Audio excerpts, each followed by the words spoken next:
وسلم وصل عليه. قال رب اشرح لي صدري ويسر لي امري واحلل عقدة من لساني يفقه قولي. سبحانك لا علم لنا الا ما علمتنا انك انت العليم الحكيم. ربي زدني علما. أعوذ بالله من الشيطان الرجيم. بسم الله الرحمن الرحيم. يوم يقوم الروح والملائكة صفا لا يتكلمون إلا من أذن له الرحمن وقال صوابا. زمارونو يوم يقوم الروح دا يوم ظرف ده د دې جملې د فار لا یملکون منه خطابا. د قیامت په ورځ باندې به هیڅ څوک مالک د خبرو کولو والا نه وي. په کومه ورځ؟ یوم یقوم الروح والملائکه. په هغه ورځ څوک مالکان نه دي د هیڅ خبرو کولو یا د شفاعت. چې یوم یقوم الروح والملائکه صفا دا ظرف سو لپاره د لا یملکون. نو علاوه لا یملکون منه خطابا، مالکان بنوي هیڅ څوک دی الله نه خطابا د خبرو کولو چې مخاطبه الله سره وکي شفاعت کې په سفارش کې سوا دی اجازت در رب العالمین. شفاعت دوه قسمه کې، یو شفاعت یو قهري مونږ ورته وایو، یو د شفقت او د مهرباني دی وجنه. نو د قیامت په ورځ باندې څوک سفارش قهري نشي کولای. چې یو سړی قدرتمن سړی وي، بادشاه وي، والی وي، وی پلانه زما دوسته جنایت کړی ده، اول سفارش ومنه کني منې په زور هم در باندې منم. نو الله دلته نفي وکړه لا یملکون، ملکیت نه نفي د شفاعت قهري ده. په زور او په غلبې سره د قیامت په ورځ هیڅ څوک هم سفارش نشي کولای. کومه ورځ سفارش نشي کولای؟ الله وایي دنیا کې خو کوي سي، خو یوم یقوم الروح والملائکه چې ودرېږي روح او فرشتي صفا صفونه.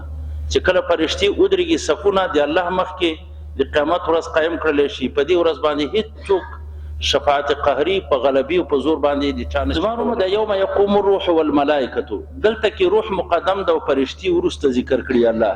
دې ته موږ تعمیم بعد تخصیص وایو.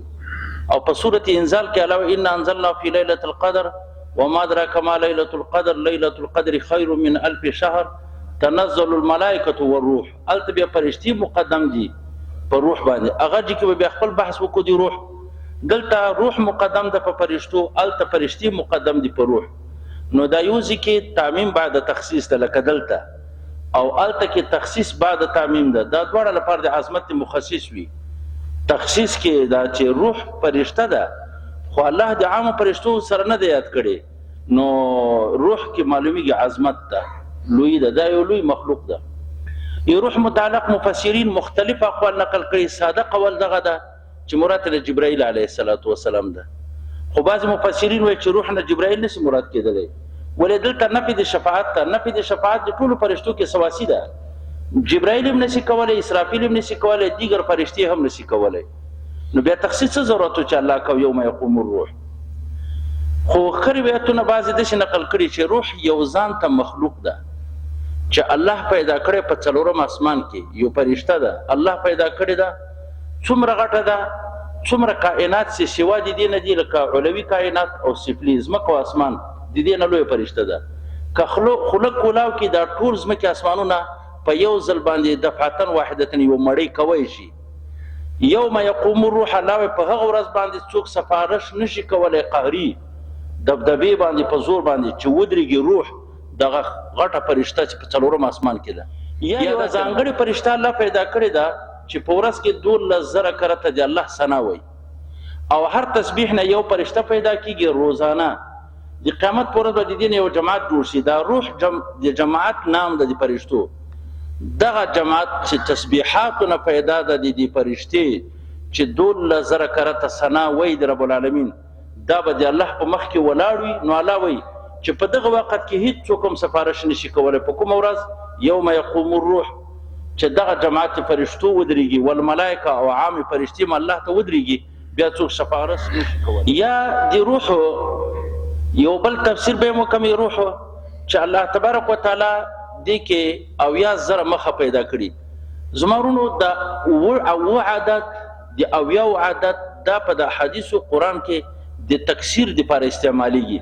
لکه قران وایي ان تستغفر لهم 70 مره، الله ورته وایي ته ابي بن کعب ته هغه ته ابي بن سلول ته اویا کړه مغفرت وغواړي، زه بیا مغفرت نه ورته کوم. دا اویا ټکی یا اویا زره مونږ یادو یا اویا کاله مونږ یادو یا کله کله و عدد یادو. دا په عرف د عربي کې تکثیر لپاره استعماليږي ډیروالی. یو فرشته الله پیدا کړی دا چې اویا زره مخونه دي او هر مخ کې اویا زره زبی دي، په هر زبی باندې رب العالمین ثنا کوي. دا دغه فرشته مراد دي نه. نو په هغه ورځ باندې الله و هیڅ څوک مالکان دي د سفارش. یوم یقوم الروح والملائکه صفا.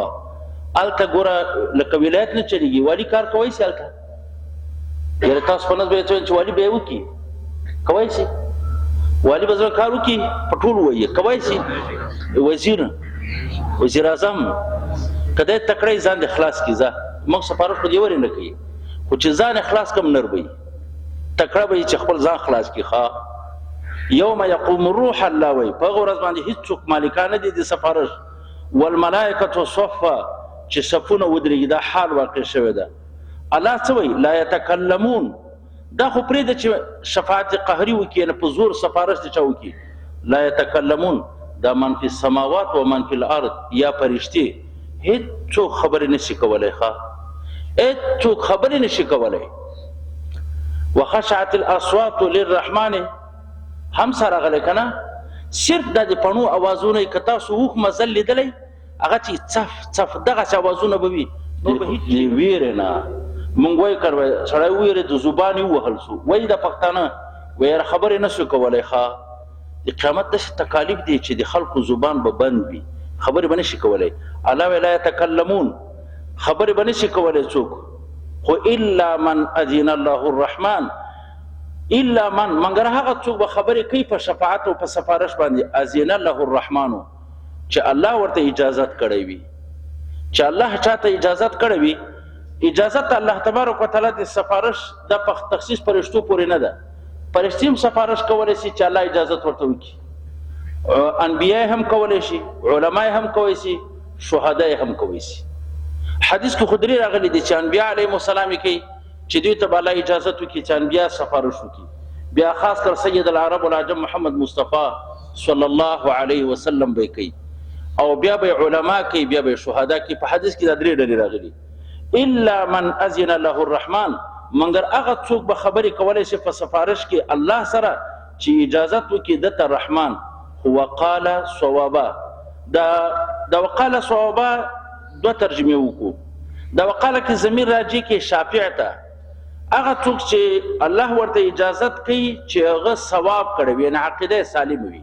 وقال صوابا دلته الله تعالی د عقیدې نه تعبیر په قول کړي، ځکه تعبیر د عقیدې نه وقال صوابا چې سالم العقیده وي، عقیده برابر وي د خدای په وحدانیت باندې، د رسول الله په رسالت باندې، په صداقت قرآن باندې، په باس بعد الموت باندې، په دغه عقایدو کې عقیده برابر وي. که اجازت کاو الله نو دغه خلق به بیا سفارش باندې خبرې کولای شي. الا من اذن له الرحمن کې عام ده، دا نه چې تخصیص فرشتو پورې ده. الله اجازت مخلوقاتو کې هم پیغمبرانو ته، علما او شهدا او ته کولای شي. الا من اذن له الرحمن هو قال صوابا چې عقیده سالم وي. که تاسو وایئ چې دلته د سره غلي چې وقال ویلی صوابا حق قول ویلی، خو قول نه تعبیر په عقیده نه تعبیر په قول کیږي، ځکه موږ چې عقیده تعبیرو په خله تعبیرو هغه ته قول وایي. یا راځي د شي وایي الا من اذن له الرحمن هغه څو خبرې کولای شي په سفارش چې الله ورته اجازت کړی. وقال صوابا او د شافعي ویلي صوابا لا اله الا الله، دا قول صواب ده. مقابل کې کلمه د کفر هغه باطل قول ده چې باطل قول نه کړي او قول صواب کړي، حق قول کړي. قول حق هغه لا اله الا الله ده. الله دې موږ تاسو استقامت. یا الا من اذن الله الرحمن خبر هیڅ کوم نشي کولای مگر هغه څوک چې اجازه وکړي د دې پر الله. وقال ویلی د مشفوع له، ور یو شافعي ده یو مشفوع له ده. شافعي مثلا پیغمبر ده، مشفوع له مونږ ته سفارش کوي کنه، هغه چې پر سفارش کیږي. وقال چې ویلی د مشفوع له ثوابا لا اله الا الله، معنا ده چې مسلمان د پر سفارش کیږي، د کافر د پر سفارش نه کیږي. مسلمان ته سفارش کېدلی شي. کافر دپاره سفارش مشفوع له کې شرط دا ده چې سفارش کېږي دا سند به ورسره وي، عالي سند چې لا اله الا الله.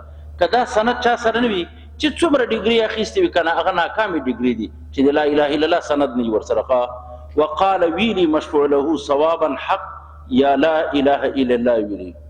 الله وی ذالک دا مذکور ورځ چې مونږ ذکر کړه په دغه صفاتو سره الیوم الحق، دا ورځ حق ده، یعنی کائنا وقوعه ثابت واقع کېدلی.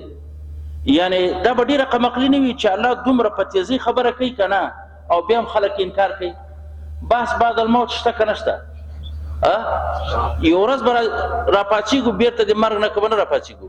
ښه نمونه یې دا خوب ده، بېګۍ ویده سو سبا یې راپاڅېږو. النوم اخو الموت.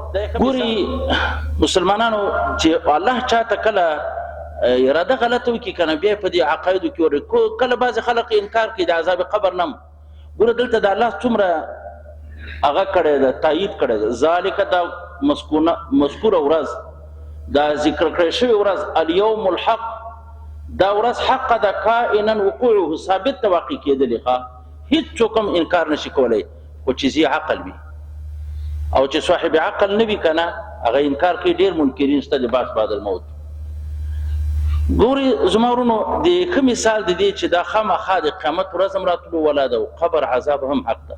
زه یو ښه مثال درکړم. موږ په احادیثو کې هم وایو طالبانو ته